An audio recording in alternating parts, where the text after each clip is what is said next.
지금 이 순간에도 모래바람이 휘몰아치고 있는 지구상에서 가장 거대한 건조 지역, 우리가 흔히 떠올리는 사하라 사막은 끝없이 펼쳐진 모래 언덕과 타오르는 태양뿐이라고 생각되죠. 하지만 놀랍게도 이 거대한 모래 바다 아래에는 우리가 상상도 하지 못한 비밀들이 숨겨져 있습니다. 오늘은 많은 사람들에게 잘 알려지지 않은 사하라 사막의 진짜 모습과 그 속에 감춰진 놀라운 사실들에 대해 알아보겠습니다. 사하라 사막의 규모는 실로 압도적입니다. 동서로 약 4,850km, 남북으로는 최대 1,250km까지 뻗어 있으며 전체 아프리카 대륙의 약 32%를 덮고 있습니다. 총 면적은 무려 880제킬로미터로 브라질보다 크고 미국 전체와 비슷한 수준이죠. 그런데 많은 분들이 착각하고 계시는 부분이 있습니다. 사하라 전체가 모래로만 이루어져 있다고 생각하시는데 실제로는 모래가 차지하는 비율이 겨우 22% 정도밖에 안 됩니다. 나머지 대부분은 바위와 절벽, 그리고 돌무더기들로 구성되어 있어요. 모래층의 평균 깊이는 약 155m 정도이고 일부 지역에서는 최대 310m 높이의 거대한 모래 언덕들을 발견할 수 있습니다. 더 놀라운 것은 과학자들이 최근에 밝혀낸 사실들입니다. 사하라가 지금처럼 생명 없는 불모지가 아니었다는 증거들이 속속 발견되고 있거든요. 인공위성과 첨단 레이더 기술을 이용해서 모래 밑을 들여다본 결과 정말 믿기 어려운 것들이 나타났습니다. 바로 거대한 고대 호수와 강의 흔적들이었죠. 약 26만 년 전쯤에 나일강이 현재의 나세르 호수 근처 와디토슈카 지역의 낮은 수로를 뚫고 나오면서 동부 사하라 전체를 물로 뒤덮었습니다. 그때 형성된 고대 호수의 크기가 얼마나 컸는지 아십니까? 무려 11만 2천방 킬로미터에 달했어요. 이는 이리 호수보다 4.2배, 미시간 호수보다는 2.1배나 더 큰 규모였습니다. 2012년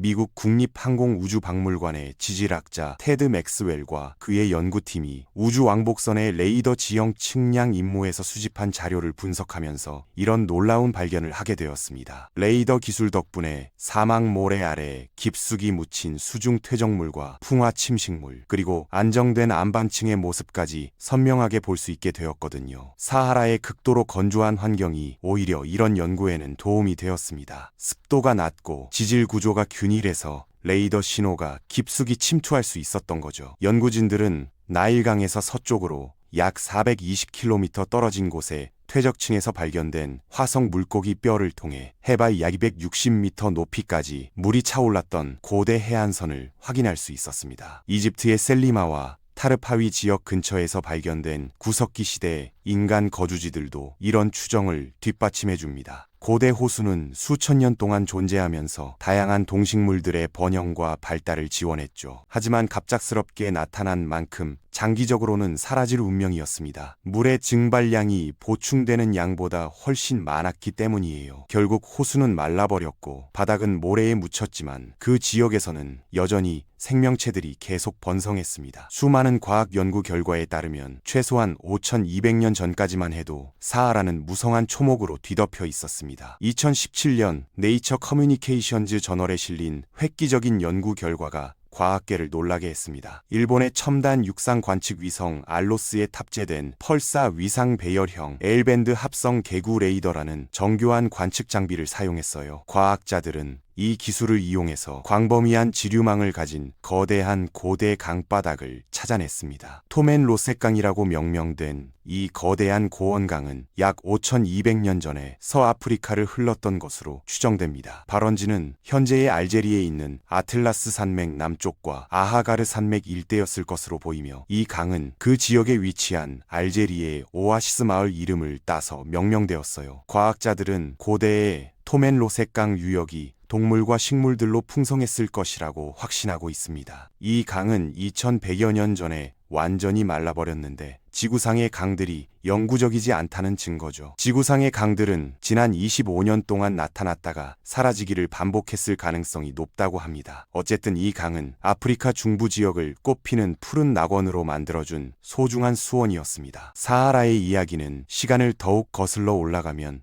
훨씬 더 흥미롭고 놀라워집니다. 수억 년 전 선사시대에는 모든 것이 달랐어요. 중생대 시기에는 테티스 원시해의 바닷물이 실제로 지금의 사하라 지역을 덮고 있었습니다. 오늘날 고래의 조상인 바실로사우루스가 그곳에서 대량으로 서식했었죠. 거대한 화석 유해들이 이집트의 와디아리탄 발굴 작업 중에 발견되었습니다. 이런 동물들의 뼈는 수백만 년 동안 바다 바닥에 남아 있었고 바다가 점차 사라지면서 초기 지중해와 흑해의 모습으로 변해갔습니다. 해저가 융기하면서 육지가 되었고 고대 바다에 풍부한 화석들이 발견되었기 때문에 사하라 사막은 때때로 고래의 계곡이라고 불리기도 합니다. 믿기 어렵겠지만 사하라 사막 곳곳에서 모래 아래에서 고대 해양 생물들뿐만 아니라 가장 큰 공룡 중 하나인 초식 공룡, 용각류의 화석뼈들도 발견할 수 있습니다. 이는 과학적 관심을 크게 불러일으킨 놀라운 발견이었어요. 거대한 공룡들은 길이가 33m에 달하고 무게는 최대 62톤까지 나갔습니다. 하지만 2018년에 이전에 알려지지 않았던 고대 괴물종의 유해가 발견되면서 이런 발견들은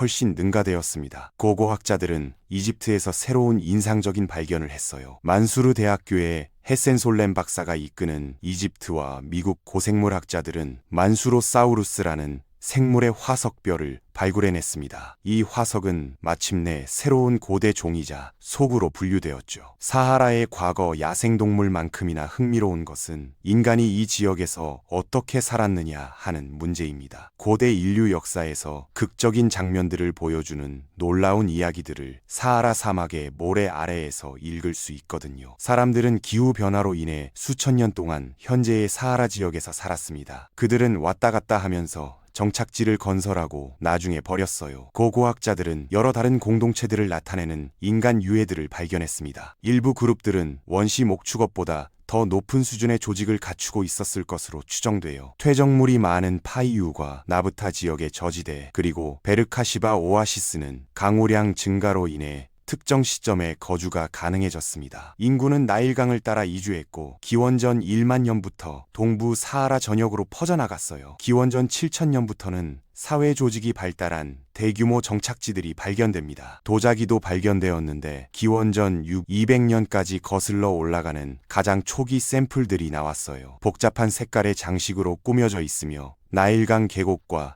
비슷한 스타일을 보여줍니다. 더욱 중요한 것은 몇몇 고대 거석 구조물들이 나브타에서 발견되었다는 점입니다. 아마도 스톤헨지와 같은 고대의 천체 관측 기념물일 가능성이 높아요. 이런 거석 구조물들 중 적어도 하나는 역사상 최초의 달력원일 가능성이 큽니다. 동시에 천체 물리학자 토마스 브로피를 포함한 과학자들은 이런 구조물들이 종교적 의미를 지니고 있었다고 제안하고 있어요. 사하라의 모래 아래에는 역사적으로 흥미로운 인공 구조물들이 더 많이 묻혀 있습니다. 이것들은 가라만테스족이 건설한 요새들이에요. 헤로도토스가 언급한 사하라의 고대 민족들은 기원전 180년부터 서기 720년까지 사하라의 대부분 지역에 거주했습니다. 이미 사막이 되어가고 있었지만 가라만테스족은 물을 끌어올리는 방법을 터득했어요. 그들은 밭과 농장에 관계시설을 만들고 마을과 요새에 식수를 공급하는 운하들을 건설했습니다. 3차원 위성 이미지를 통해 과학자들은 모래 아래 숨겨진 고대 인공 수로들의 매끄러운 가장자리를 볼 수 있었어요. 하지만 수로들이 말라가면서 건조한 기후가 점차 닥쳐왔고 모래가 정착지들을 삼켜버렸죠. 오늘날에도 위성 기술을 통해 이런 고대 문명의 흔적들을 찾을 수 있습니다. 사하라 사막에는 생명 없는 모래와 화성 같은 바위 고원의 모래 속에 행성간 사건의 증거들이 살아남아 있습니다. 리비아 사막 유리라는 매우 희귀한 광물을 찾을 수 있어요. 이 유리질 암석은 99%의 이산화 규소로 이루어져 있습니다. 리비아 유리는 언뜻 보기에 일반적인 깨진 병처럼 보이지만 황록색의 다양한 색조를 띤 특별한 유리입니다. 리비아 유리는 고대부터 알려져 있었어요. 스카라벨을 만드는 데 사용되었으며 고대 이집트인들에게는 다산의 상징이었습니다. 고대 이집트 파라오 중 한 명인 투탕카멘의 메달을 장식하기도 했어요. 이 메달은 투탕카멘 무덤 개방 당시 영국 고고학자 하워드 카터에 의해 처음 발견되었습니다. 리비아 유리의 기원에 대한 의문은 여전히 불확실합니다. 리비아 사막 유리는 약 2950만 년 전에 형성된 것으로 추정되는데 현재까지 그 기원에 대한 일반적으로 받아들여지는 이론은 없어요. 대부분의 과학자들은 이 유리가 지구의 운석이 충돌하면서 형성되었다고 믿고 있습니다. 이 유리에는 바델라이아이트와 모이사나이트 같은 고온 광물들이 포함되어 있거든요. 이런 광물들은 지구상의 어떤 화산암보다도 더 뜨거운 1650도 이상의 온도가 필요합니다. 해성 가설을 지지하는 사람들은 리비아 사막 유리가 해성 핵에 변형된 물질이라고 믿고 있어요. 하지만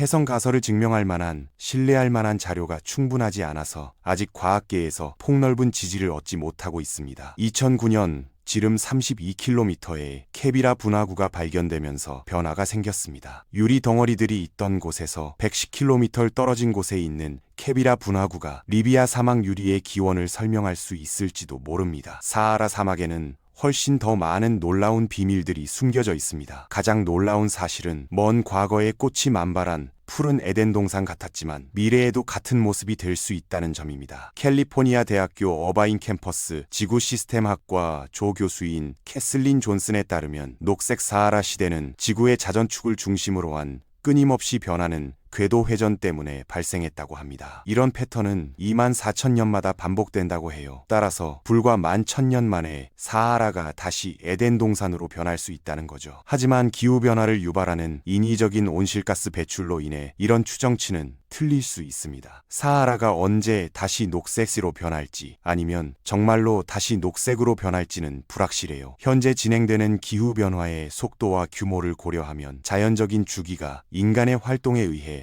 크게 영향받을 가능성이 높습니다. 결국 사하라 사막의 미래가 어떻게 될지는 우리 인류의 환경 정책과 기후변화 대응에 달려있다는 결론에 도달하게 됩니다. 이 거대한 사막 아래에 숨겨진 과거의 비밀들이 우리에게 미래에 대한 중요한 단서를 제공하고 있는 것이죠. 지금까지 사하라 사막에 숨겨진 놀라운 비밀들을 함께 탐험해봤습니다. 모래 아래 묻힌 고대 호수와 강, 거대한 공룡 화석들, 그리고 신비로운 리비아 유리까지 정말 흥미진진한 이야기들이었습니다.